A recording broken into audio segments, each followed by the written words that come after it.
James Clyburn, the congressman from South Carolina, said he's been listening to people, however. And this is what Congressman Clyburn had to say.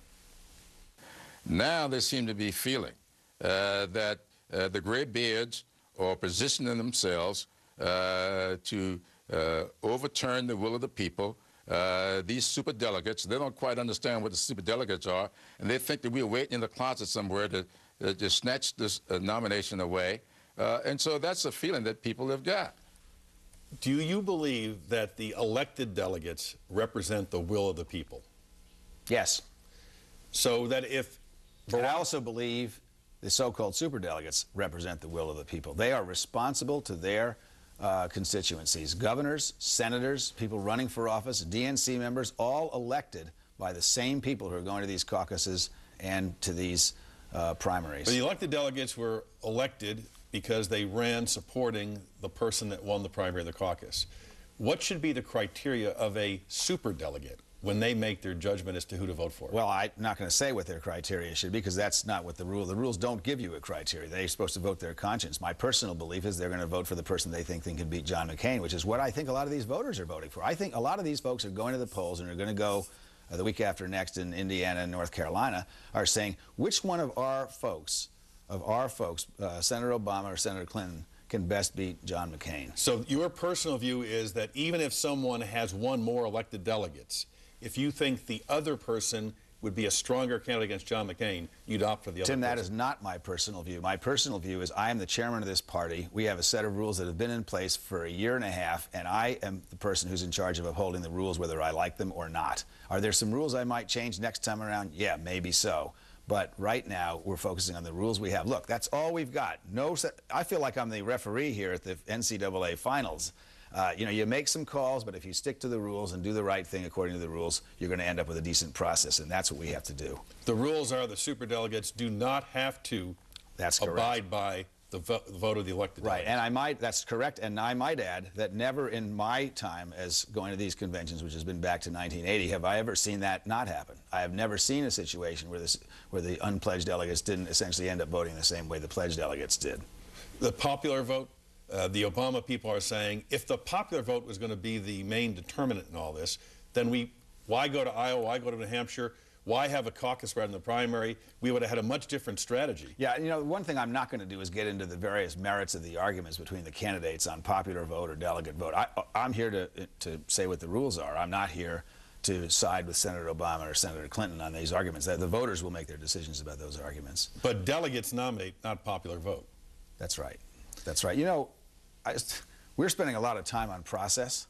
I think most Americans care about whether they want to be in Iraq or not for 100 years, about the economy, about health care. I think they care about John McCain's reinvention of himself after the Keating Five. It turned out he wasn't such a reformer as it was. Those are, I think, the things people are really worried about. But Democrats are very worried about who's going to be the nominee and whether or not the result will reflect the primary process. The reason Democrats are so interested in this is they want change. Look at the number of people who voted. They're going to be at 35 million people who have voted in the primaries. There will be more people who voted in Texas for Senator Clinton and Senator Obama combined than voted in the general election for the Democrat in 2004. People want change in this country. You can't get change without a different party controlling the White House. John McCain is 4 more years of George Bush. He supports George Bush right down the line on all these issues. They want change. That's why this is such an intense election, not because there's a fight over the superdelegates or the popular vote. People want fundamental change in this country, and they can't get it unless Senator Clinton or Senator Obama is the president. But you yourself have said, unless the Democratic Party is united, it will have a very difficult time in the fall. And I want to focus on this unity question, because when you talked to the NAACP in 2005, you were talking about black and white Americans, and you said the one thing the Democratic Party will never do, we will never divide Americans to win elections. We'll never do that.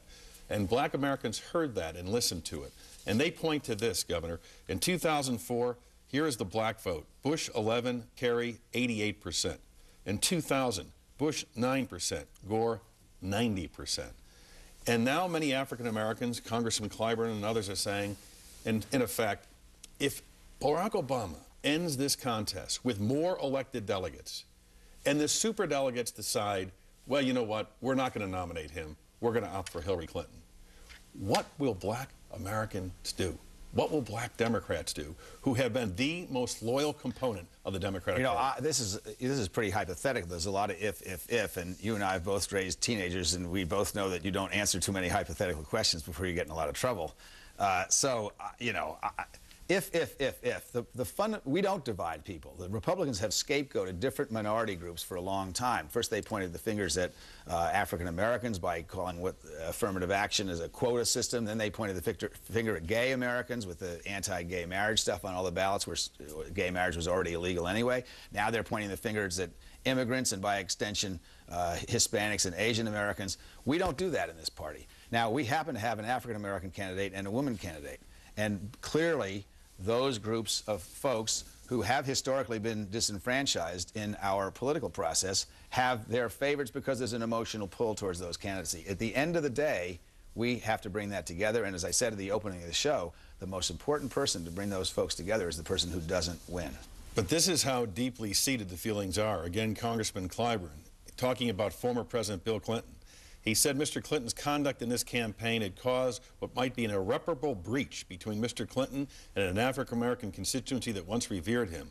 Quote, when he was going through his impeachment problems, it was the black community that bellied up to the bar. I think black folks feel strongly this is a strange way for President Clinton to show his appreciation.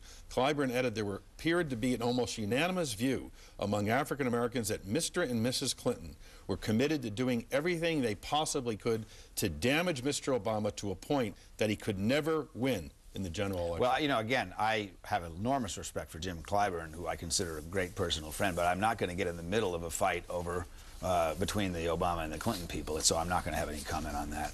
But if, in fact, the nomination was denied to Obama, who won the most elected delegates, could you unite the party? Tim, that hasn't happened, and I don't expect it to happen. I expect us to go forward united, and I expect either one of these candidates, whichever one loses, to support the other. But it could become very difficult. Everything can be very difficult in life, and you got to work hard to make sure it isn't. Which is one reason, I might add, that I'd like all the unpledged folks to say who they're for by the end of this next month, so that we have the time that's necessary to heal the party. We need change. Women need change. African Americans need change. Americans need a change. And this party can deliver change, but only if we're together. So play out the primaries through June and then have the superdelegates undecided commit themselves. Well, no, I think they should continue to commit themselves, from now, as they have been. Over the past few weeks, about 50 or 60 more have committed themselves. Just keep dribbling it in. We've got, I don't know, almost two-thirds of them committed, and just keep going right on down and commit. You'd like them all announced by when? I would like everybody to say who they're for by the end of June. End of June. Michigan and Florida. There's reports that the Democratic National Committee is having a meeting on May 31st. Right. Which may, in fact, say to Michigan and Florida, well, you broke the rules, you moved your primary dates up without permission, but we're going to give you half delegates, half your elected count, half your superdelegate count come convention time. Is that true? Well, I don't know about what the Rules Committee is going to do. I have no idea what they're going to do. But here's the deal. First, you got to respect the voters. The voters of Michigan and Florida were not the people that screwed this all up. It was politicians. Secondly, you have to respect the candidates. They went in on a set of rules that everybody voted for, including Michigan and Florida, before they changed their mind. And so you can't really change the rules and alter the course of the race. Thirdly, you got to respect the 48 states that did respect the rules. Here's why the rules are important.